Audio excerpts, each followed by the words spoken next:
Dans le livre que j'ai écrit, Le mur est bâti, j'ai dit, c'est facile d'avancer dans un chemin que nous connaissons que d'avancer dans un chemin que nous ne connaissons pas. Beaucoup de gens ont peur de l'inconnu. Mieux vaut retourner. Beaucoup de gens, pourquoi certaines personnes n'arrivent pas à vivre une saison ou avoir une vie glorieuse? Parce qu'elles ont peur d'emprunter un nouveau chemin. C'est comme si mieux vaut retourner dans ce chemin où il y a des ennemis, des gens qui ont pris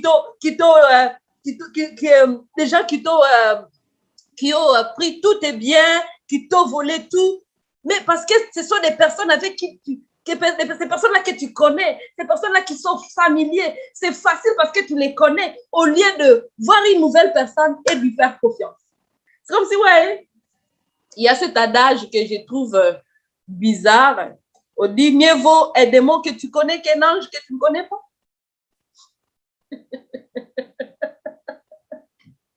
Que beaucoup de personnes utilisent, mieux vaut un démon que tu connais. Non, mieux, pas du tout. Ça, ce n'est pas mon cas, vraiment. Si ça s'appelle déjà un démon, ce n'est plus quelqu'un que tu devrais fréquenter. Ce n'est plus quelqu'un que tu devrais fréquenter. Alors, il ne faut pas, le diable veut créer la peur pour nous maintenir à la même place, pour nous empêcher d'emprunter de nouveaux chemins. Et une chose que nous oublions, est que Dieu, lui, il n'est pas dans le passé. Dieu, il est devant. Parce que notre avenir, c'est devant nous. Ce qui est passé, est passé. Et il y a cette chose, il y a ce que j'appelle la confortabilité, la fausse confortabilité. C'est exactement ça que on veut rester dans une même position parce que c'est ce que nous connaissons. Qu'avancer et trouver un autre nouveau confort qui serait mieux que ce que nous avons.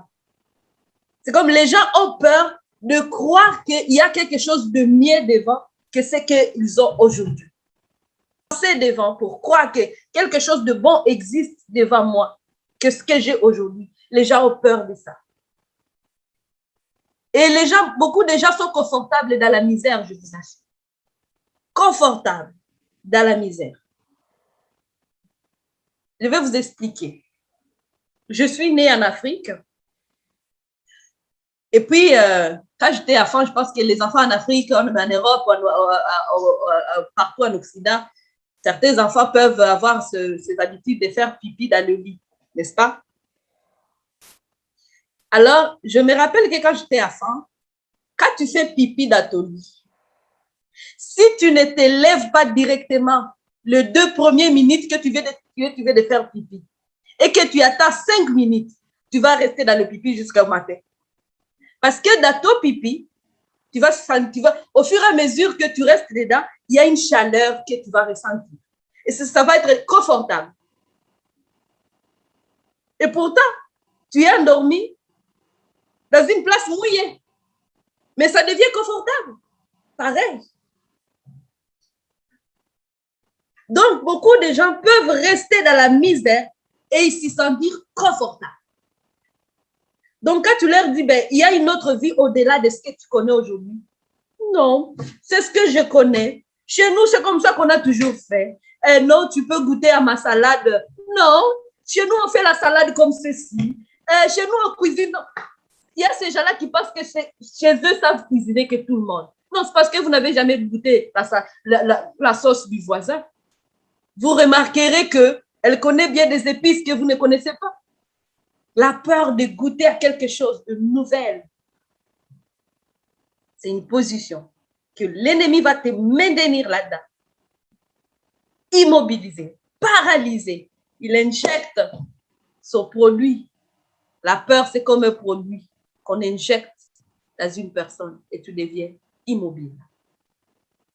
Beaucoup de gens n'arrivent pas, beaucoup de femmes aussi ont du mal à se réengager dans de nouvelles relations parce qu'elles ont peur d'être déçues. encore par des hommes. Et on dit, les hommes sont des monstres.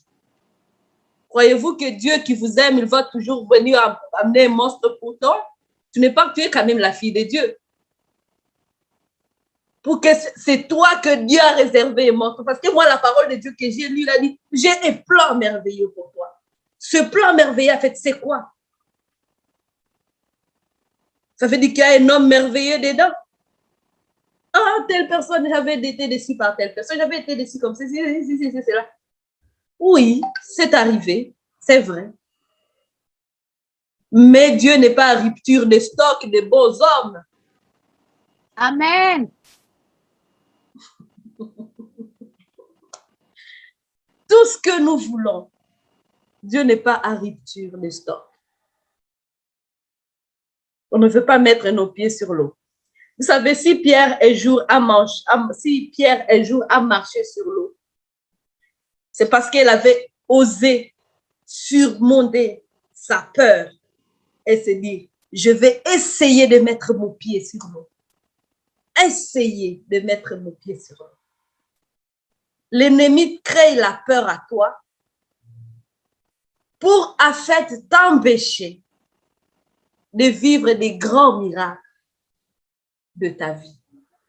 Il te maintient dans cette position de peur pour dire non, tu vas rester là. Et ça paraît logique. Ça paraît comme une sorte de protection, comme une sorte de prudence. Je fais confiance à personne. Ouais, cette personne est prudente, elle ne fait confiance à personne. Voyons donc.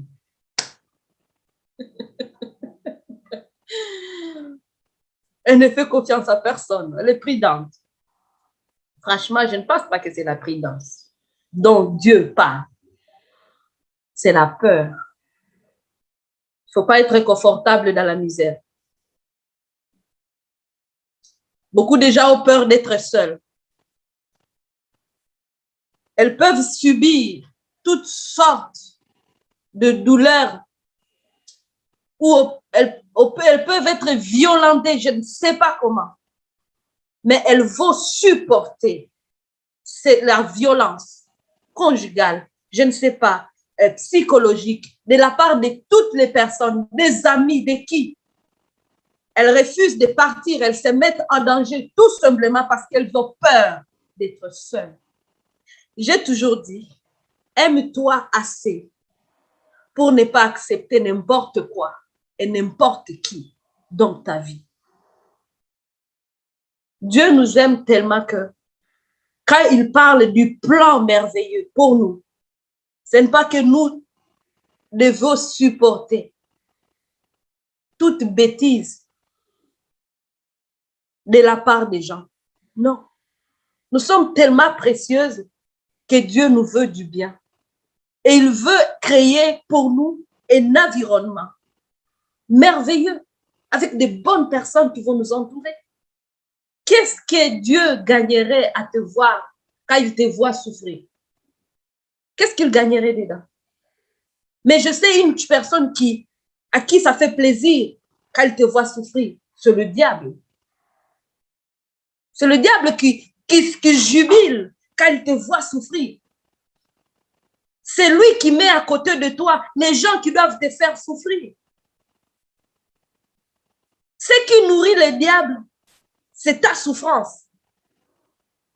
Mais Dieu est nourri par quoi? Par la gloire. Et la gloire lui revient comment? Quand il te fait du bien. Dieu n'a rien à gagner dans ta souffrance. Il n'a rien à gagner. Les diables, oui. Parce que ta souffrance, c'est comme sa nourriture. Il faut que les gens souffrent pour qu'ils se sentent bien. Mais la nourriture de Dieu, c'est la gloire.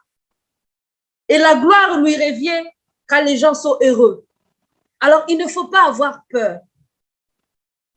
Peur, tout ce qui nuit à ta santé, à ta situation mentale, tout ce qui t'empêche à être heureux, ne vient pas de Dieu. Tout ce qui t'empêche à être dans la position d'entrer dans ta destinée glorieuse ou la gloire ou ta saison glorieuse, tout ce qui t'empêche ne vient pas de Dieu. Ça vient du diable. Une autre position. Avant d'aller dans une autre position, je veux aussi souligner que pour ceux qui concernent la peur de l'échec, beaucoup de personnes ont peur d'échouer. Ça concerne surtout des personnes qui veulent entreprendre. Vous avez des projets.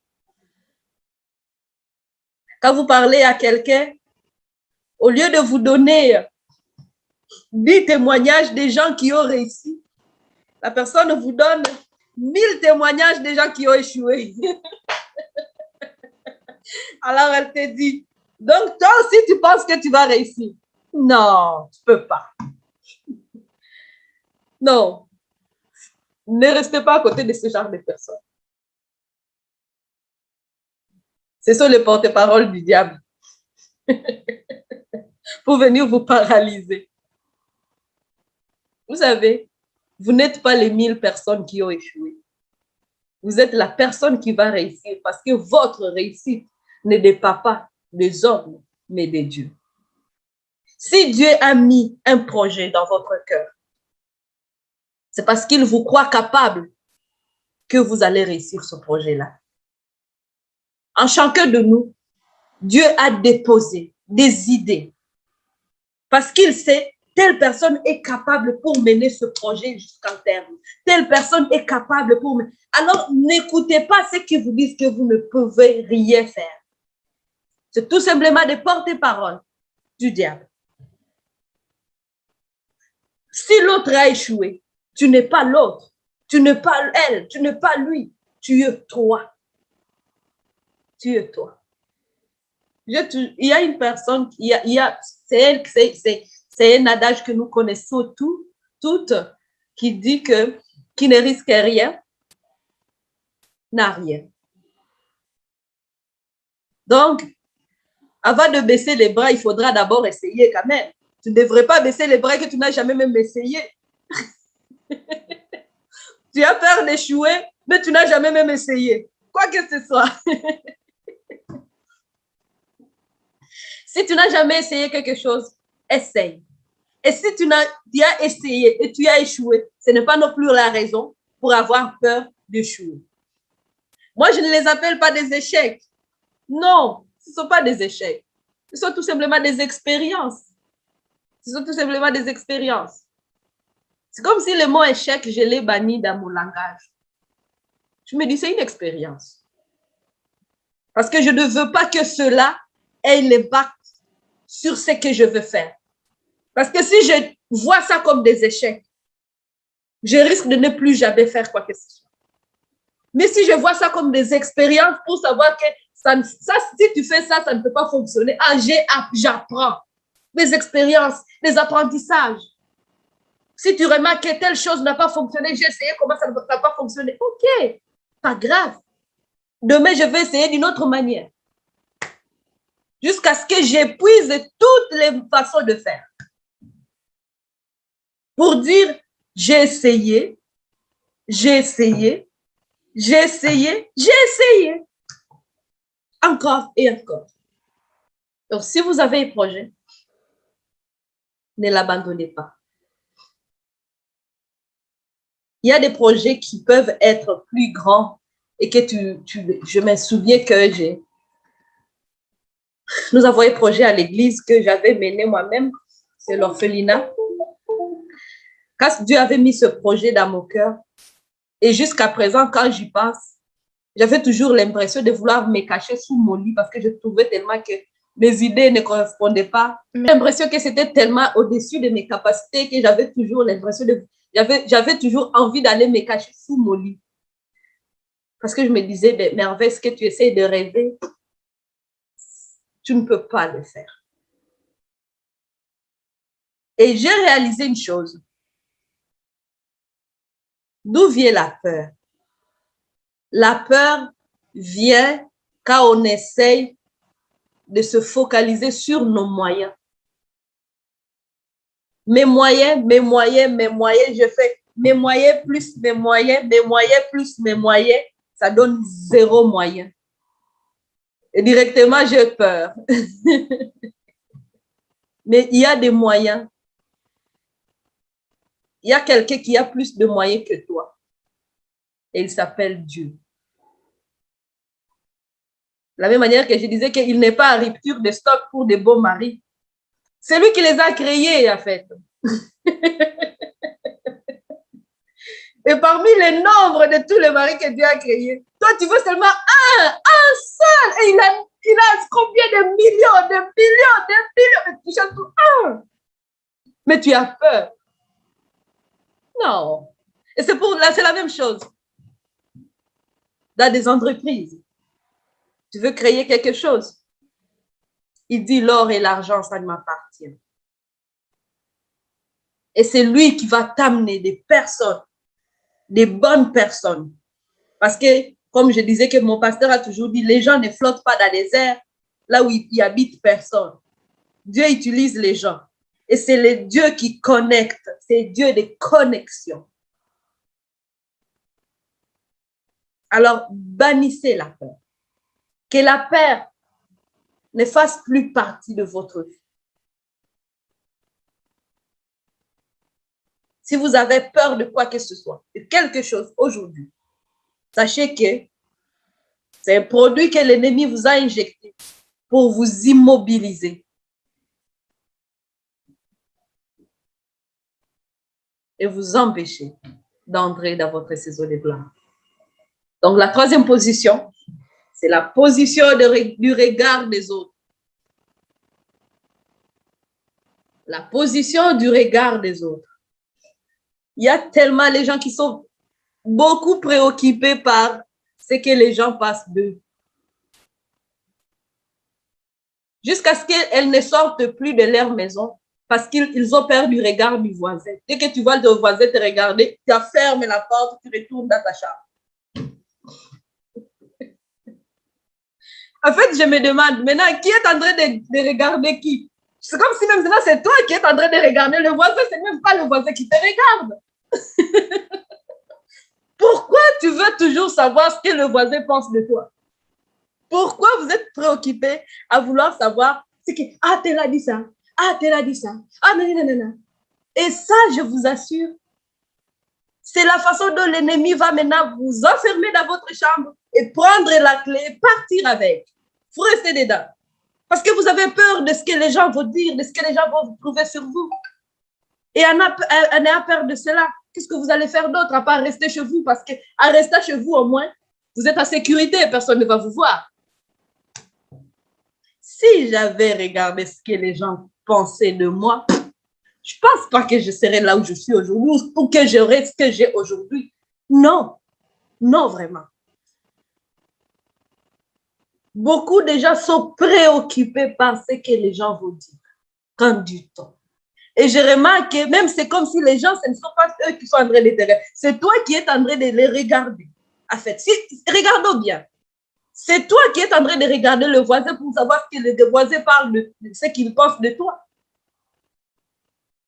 Ce n'est même pas lui qui t'observe. Toi, tu as l'impression, mais c'est faux. Pourquoi les gens ont peur du regard des autres? En fait, c'est à cause de la honte, la culpabilité, la condamnation et le rejet. Les gens ont peur d'être rejetés. Rejetés pourquoi? Parce qu'elles ne se sentent pas assez bonnes. Parce que tout le temps, on a tendance à vouloir que les gens nous aiment. Il faut qu'on m'aime, il faut qu'on m'aime, il faut qu'on m'apprécie, il faut qu'on m'apprécie. Dès qu'on ne t'apprécie pas de la même manière, de la façon que tu veux, bam.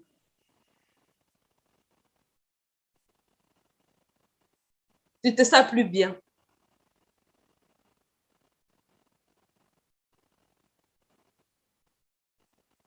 La peur. Tout ça, ça vient d'où? Ça vient du fait que dans notre passé, on a vécu des choses où, bien sûr, une personne qui a peur d'être rejetée, c'est parce qu'un jour, elle a été rejetée. Vous savez, c'est vrai. Une personne qui a honte ou qui se sent coupable, qui est toujours dans la culpabilité, c'est parce qu'il y a quelque chose qu'elle a dû faire qu'elle n'aurait pas peut-être dû faire ou qu'elle se sent que ça ne devrait pas lui arriver à elle. Je vais vous donner mon exemple. Il y a de cela 7 ans. 7 ans que je connais un divorce. D'où je viens, je peux vous dire, quand une personne passe par ces moments-là, un divorce, tu t'es marié et puis après tu divorces, ce n'est pas quelque chose que tu souhaites. Non. Il n'y a personne qui se marie et puis planifie de divorcer 2 ans plus tard. Personne. Et d'où je viens, ce n'est pas quelque chose qui devrait se faire. Je viens de l'Afrique, du Congo, dans une ville que je trouverais encore sa mentalité pas comme ici, de la manière de juger les certaines choses. Donc là, tu te maries, tu restes chez toi éternellement. Voilà la logique des choses. On n'a pas besoin de savoir certaines raisons qui ont fait que cette situation est arrivée. Mais là, moi, ça m'arrive. La première chose que je ressens, c'est la honte. La honte vis-à-vis de qui? La honte vis-à-vis, d'abord moi-même, j'ai honte de moi-même. Parce que je me trouve que je n'ai pas été assez bonne. Je me trouve que je n'ai pas fait ce qu'il fallait. Et là, il y a maintenant Là, il y a maintenant l'extérieur qui te regarde aussi avec des grands yeux pour te dire, tu n'as pas fait la bonne chose. La bonne affaire, tu ne l'as pas fait. Donc, c'est honteux de divorcer. Je ne dis pas que divorcer, c'est correct, mais ce sont des choses qui peuvent arriver dans la vie. Seulement, ça amène en nous la culpabilité. Ça amène en nous la honte. On a honte d'être devant les gens. Parce que là, on se trouve indigne. On n'est plus digne. On devient indigne aux yeux des gens. Et cette honte, ça te poursuit. Jusqu'à ce que tu ne veux plus même te mettre debout devant les gens. Moi, ça m'a vraiment poursuivi pendant au moins je m'étais même déconnectée sur les réseaux sociaux. Parce que quand tout le monde veut t'appeler, ce n'est pas pour te dire, quand quelqu'un te pose la question de savoir comment tu vas, ce n'est pas le comment tu vas, le vrai comment tu vas. Non. C'est le comment tu vas pour savoir que tu n'es pas encore morte. C'est le comment tu vas pour venir rajouter la couche pour te dire que tu n'es pas bonne.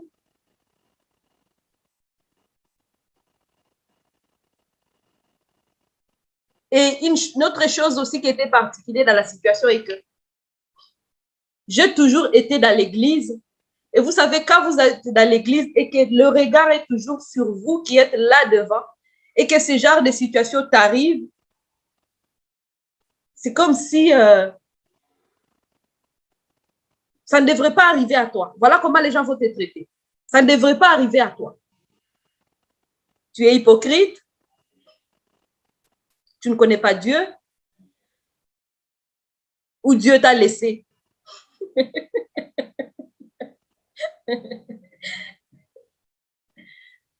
Voilà certaines comment les gens peuvent te qualifier. Et puis tout ça, non seulement tu en souffres parce que le divorce, ce n'est pas que, il a divorcé, il est en train de prendre son vin avec... non, tu es d'abord en deuil, à deuil d'une relation. Maintenant, un regard extérieur aussi négatif s'ajoute. Et maintenant, ça devient difficile à gérer. Des insultes, de quoi? Et ça devient difficile à gérer. Tu es dans la peine et maintenant, les gens qui ne peuvent même pas comprendre ta peine. Mais il faut, dans la vie, sortir de cette situation, surmonter et sortir de la honte et de la culpabilité. C'est demain que je vais vous parler de comment sortir de ces choses-là. Mais je peux vous assurer que cette honte, cette culpabilité, toutes ces autocondamnations, parce que je me mettais maintenant dans la situation où je devrais toujours m'auto-condamner. Ah, si je n'avais pas fait ça, ah, si, ceci, cela. Tu t'affliges toi-même des punitions. Et jusqu'au moment où je ne voulais même plus me mettre devant les gens, chanter, prêcher, quoi que ce soit. Non, je ne voulais plus. J'avais honte de ce que les gens disent. C'est comme si quand je me mettais devant les gens, au lieu que les gens me voient, oh merveille, d'abord merveille. Ah, les gens voient d'abord les problèmes de merveille, n'est-ce pas? Et on a honte de ça. Le regard des gens nous fait peur parce que les gens vont regarder nos problèmes et non pas nous étant que personne.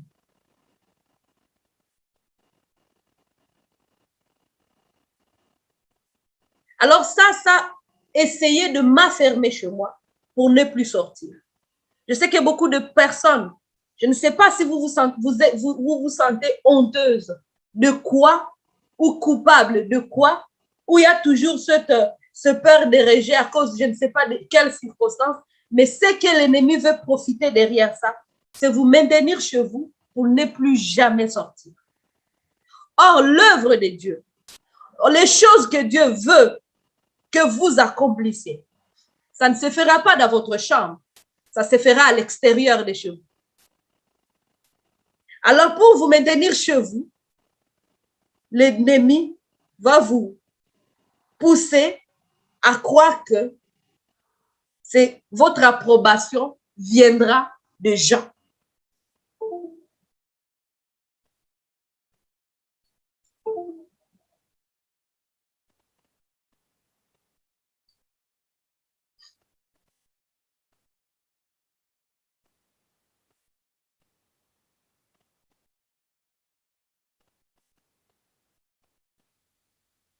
Il y a un pasteur qui disait une chose qu'il m'avait dit un jour concernant le regard des gens. Il m'a dit, si tu veux accomplir toutes les belles choses que Dieu t'appelle à accomplir, il faut aussi mourir à l'opinion publique. Les gens auront toujours quoi dire. Si tu t'habilles aujourd'hui, je ne sais pas comment, et que la moitié ou 10 personnes te trouvent belle, il ne manquera pas quelqu'un parmi ces 10 personnes qui va te dire, non, tu devrais peut-être changer ta coiffure.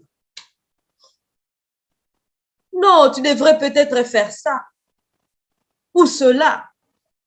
Et comme humainement, on est tellement faible qu'on veut tellement des compliments, et tu vas prendre ce négatif pour aller chez toi et vous dire, ah, je ne suis pas assez bonne. Beaucoup de gens ne vous trouveront pas assez bonne pour accomplir certains de vos projets. Et si vous vous attendez que ces gens-là vous donnent leur approbation pour les accomplir, ça ne se produira jamais. Le regard des gens, c'est pour te faire fuir. C'est ça, en fait. Les gens vont te regarder tout simplement pour te faire fuir.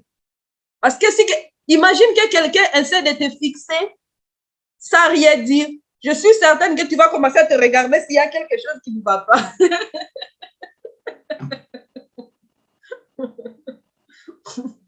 Tu vas commencer à chercher l'erreur. Qu'est-ce que je fais? Tu vas commencer à regarder. Parce qu'on veut paraître correctement.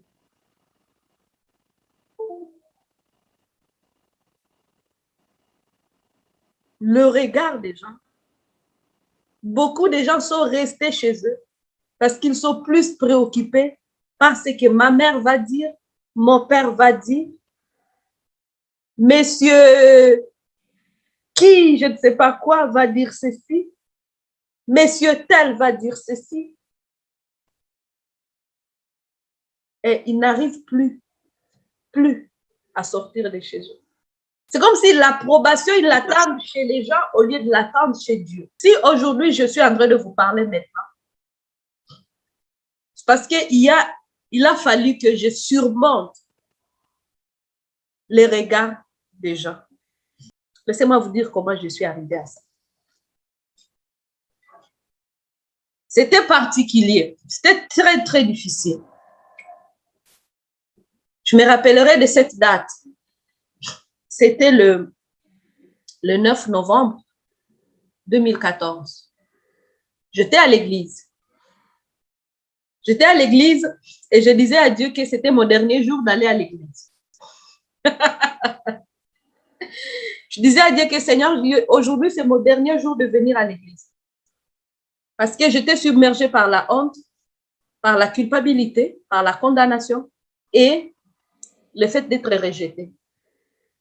Depuis mon adolescence, je savais que Dieu m'appelait à être ministre ou pasteur, je peux dire. Donc, ministre, c'est dans le processus de devenir pasteur.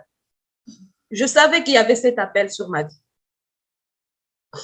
Mais, quand j'ai connu, quand mon ex-mari est parti, je trouvais que je ne pouvais plus devenir pasteur.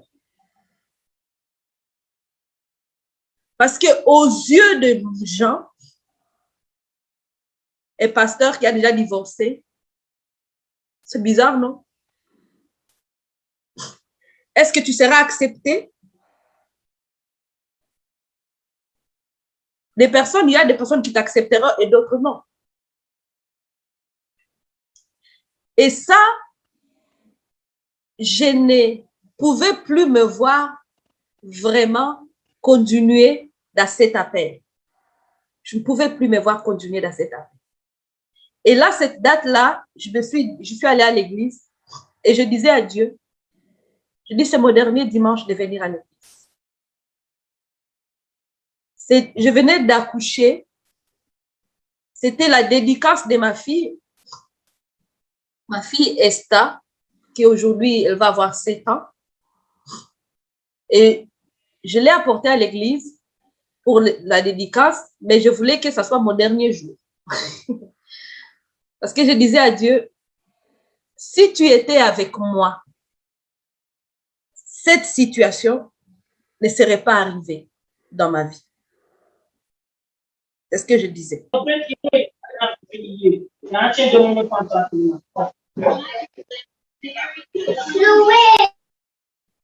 Alors, quand j'étais assise sur la chaise, j'ai eu une conversation avec Dieu. Les gens autour de moi, c'était pendant la louange. Les gens chantaient, sautaient, mais moi, je fondais à larmes. J'étais en train de pleurer beaucoup. Et là, j'ai dit à Dieu une chose. J'ai dit, je ne prendrai plus jamais le micro, je ne chanterai plus parce que je chantais avant. Je ne ferai plus rien dans l'église. Plus rien, plus jamais. Et là, j'ai dit à Dieu, je dis, mais je te demande une chose. Avant que je m'en aille, je veux que quand même toi aussi tu me dises ce que tu penses. Et ce que je lui ai demandé, j'ai dit, est-ce que tu me connais? Si tu me connais, je veux que tu me dises que tu me connais. Et la manière dont je voulais que Dieu me parle concernant ça, je lui ai dit, je me souviens que pasteur Joël était en train de prêcher. Et j'ai dit, tu vois, pasteur, il est en train de prêcher. Je veux que tu lui révèles des choses sur ma vie, la manière dont tu me vois moi. Parce qu'à ce moment, je ne me reconnais plus. Tout ce que je pensais être, je ne me retrouve plus à fait nulle part. J'avais perdu mère et père. Parce qu'à cette même époque, même mes parents se sont séparés à la même période. Donc, ma famille ici au Canada, brisée. Ma famille en Afrique, brisée.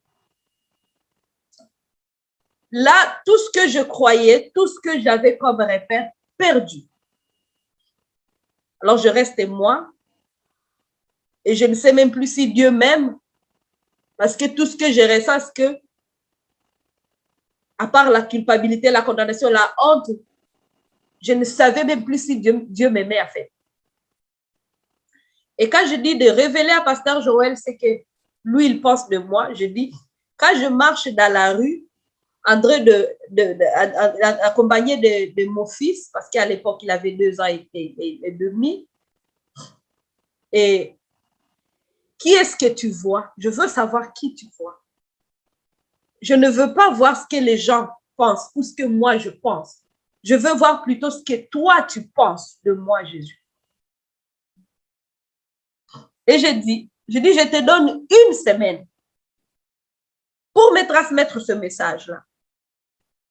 Et j'ai dit à Dieu, je ne vais pas aller lire la Bible. Je dis, je connais les versets qui sont écrits. Et même j'ai cité ce verset, je connais les paroles de bonheur pour toi, ceci, là. Je dis, ce verset-là, je les connais. Je ne veux pas ouvrir ma Bible pour savoir ce que tu penses. Je veux que tu me parles autrement, de bouche à l'oreille. Dans 1 semaine, je vais retourner chez moi. Je vais aller attendre le téléphone sonner pour que tu me dises ce que tu penses de moi par la bouche de ton serviteur. Voilà ce que je dis à Dieu. Et vous savez, Dieu est Dieu parce que lui, il est en dehors du temps. Moi, je lui avais donné 1 semaine, mais lui, il était pressé. Il était tellement pressé. Ce jour-là, à la sortie du culte, Pasteur Wallace m'appelle. C'est le père de Pasteur Joël. Il m'appelle. Il dit, Merveille, j'ai un message pour toi. Le même jour, il dit, j'ai un message pour toi. Je dis, OK. Il avance vers moi. Il me dit, quand tu es monté là à haut avec ta fille pendant qu'on priait pour ta fille, il dit, Dieu m'a révélé des choses sur toi. Il dit, Dieu m'a révélé des choses sur toi. Le même jour, je dis, OK. Là, je suis comme, waouh. Je viens juste de demander à Dieu de m'envoyer un messager. Ben, il ne m'a pas envoyé Pasteur Joël, cependant, il m'a envoyé le papa. Alors, quand je dis, OK, je t'écoute. Là, il me dit, Dieu me dit de te dire qu'il t'aime et que tu as du prix à ses yeux. Et la deuxième chose que Dieu me dit de te dire est qu'il t'appelle à un grand ministère public. Il dit, tu vas enseigner. Tu vas aller partout pour enseigner la parole de Dieu. Mes chères sœurs, quand j'ai entendu ce message, ce qui m'a ému le plus, ce n'est pas que Dieu m'aime, ce n'est pas que je vais enseigner la parole de Dieu. J'étais émue parce que Dieu m'a écouté. Je lui ai demandé, dis-moi que tu me connais. Et je veux que tu m'envoies quelqu'un. Et il l'avait fait. Qu'est-ce que je veux dire par cet exemple? À ce moment-là, j'étais submergée encore par le regard des gens qui me condamnaient tout le temps. Mais j'ai trouvé que Dieu ne regardait pas ma situation pour dire, tu es une femme qui a divorcé, tu es une femme qui a fait ceci, nanana. Non. Et sa mission pour lui dans ma vie n'avait pas changé, même s'il y avait certaines situations qui, normalement, à cause des gens, devraient changer. Et depuis ce jour-là, si une personne me dit, tu es comme ça, je m'en fous. Laissez-moi dire ça comme ça. Je ne me préoccupe pas de ce que les gens pensent. Parce que c'était la preuve que Dieu me connaissait, malgré ce que les gens peuvent dire. Je veux aussi vous dire que Dieu vous connaît de manière individuelle. Il vous connaît. Peu importe ce dont vous avez honte, je ne sais pas si vous avez honte de quoi, ou si vous vous sentez coupable de quoi. La bonne nouvelle est que Dieu ne regarde même pas ces choses. Dieu vous regarde de lui dans sa perfection. Il vous a rendu parfaite. Les circonstances de la vie, ça arrivera. Ce que l'ennemi, lui, veut faire, c'est nous détruire. Mais ce que Dieu va faire, c'est nous en sortir. Il veut qu'on s'en sorte. Alors, nous ne devons pas laisser le regard des gens nous empêcher de vivre le plan merveilleux que Dieu a pour nous. Ce jour-là, je ne voulais plus continuer à aller dans l'église. Et voilà comment aujourd'hui je suis en train de vous parler à cause de ce jour-là. Que j'avais appris qu'il me connaissait. Et maintenant, non seulement me connaître, réaffirmer encore son appel pour dire « je t'appelle ». Et c'est suite à ce jour-là que j'avais pris encore cette question pour dire « je veux continuer à croire encore à Dieu ». Parce que l'alliance de Dieu ne change pas. Peu importe les circonstances, son alliance ne change pas. Et ce que les gens pensent de toi, ça ne change pas ce que Dieu pense. Une chose qui est vraie, qui a déjà reçu un coup de téléphone de Dieu, lui demanda, est-ce que tu peux me dire si je dois embaucher la personne qui est juste à côté de toi? Dieu ne demande pas l'avis de qui que ce soit pour t'amener là où il veut que tu sois. Il n'a pas besoin des avis des gens. Ah, aujourd'hui, Dieu m'a appelé pour savoir si je lui donne la permission d'embaucher ma fille. Non, il ne fait pas ça. Il a tout simplement besoin que toi, tu crois qu'il est capable de t'amener là où il veut t'amener. Ce n'est pas ton voisin qui va croire à ta place pour continuer à te préoccuper de ce que lui, il pense.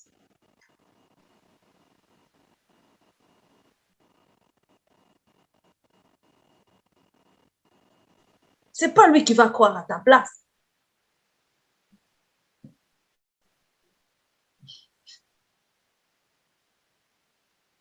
Ce que les gens vont dire sur toi, ça ne devrait pas être un sujet que tu devrais. Ah, aujourd'hui, est-ce que vous avez lu le journal? Qu'est-ce que les gens ont dit sur moi? Non. Non. Ta seule préoccupation doit être en avant. Parce qu'il faut que tes yeux soient en avant. Parce que si tu te préoccupes de ce que les gens vont dire, tes yeux vont être de gauche à droite, en arrière, de gauche. Voilà ce que le mouvement. Tu ne seras pas fixe. Tu ne verras pas ce qui se passe devant toi. À ce moment-là, ta tête ne va pas être disponible pour recevoir des messages de Dieu. Parce qu'elle sera remplie de ce que les gens pensent. La parole de Dieu dit, si Dieu est pour nous, qui sera contre nous? Si Dieu m'accepte et que toi, tu ne m'acceptes pas, alors quoi? Alors quoi? Dieu m'accepte. Toi, tu ne m'acceptes pas et puis tu es la créature de Dieu. Je dois plutôt me préoccuper de celui qui t'a créé, non? Tu ne m'acceptes pas? C'est toi la créature. Je vais me préoccuper plutôt du créateur. Il est temps que tu quittes dans ta maison avec confiance et que tu dépasses ton voisin et que tu ne le regardes même pas pour savoir ce qu'il voit ou ce qu'il pense, pour te focaliser sur ton avenir. Ce n'est pas le voisin qui détient ton avenir. Ce n'est pas lui qui détient ton avenir. C'est Dieu qui détient ton avenir. Alors, c'est lui que tu devrais toujours aller vers lui pour dire, Seigneur, qu'est-ce que tu penses? Ce qui devrait être ta préoccupation, c'est de savoir ce que Dieu pense, pas ce que les gens pensent.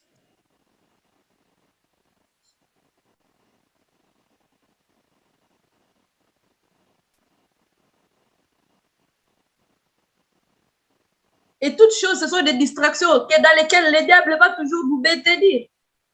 Il faut être, parce que l'ennemi, lui, j'ai dit souvent que quand on est des enfants de Dieu, l'ennemi sait qu'il ne va pas nous trouver dans certains que dans certaines situations que les gens appellent péché, par exemple, la débauche, je ne sais pas où et quoi, le vol, je ne sais pas. Tout ce que vous pouvez nommer comme péché là. L'ennemi sait qu'il ne vous trouvera pas dedans. Mais il va créer des situations pour vous empêcher d'entrer dans le plan de Dieu. Par des circonstances qu'on peut trouver normales, qui deviennent des distractions.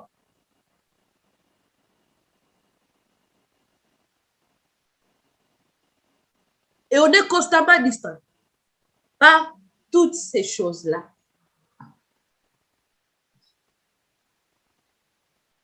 Pour terminer,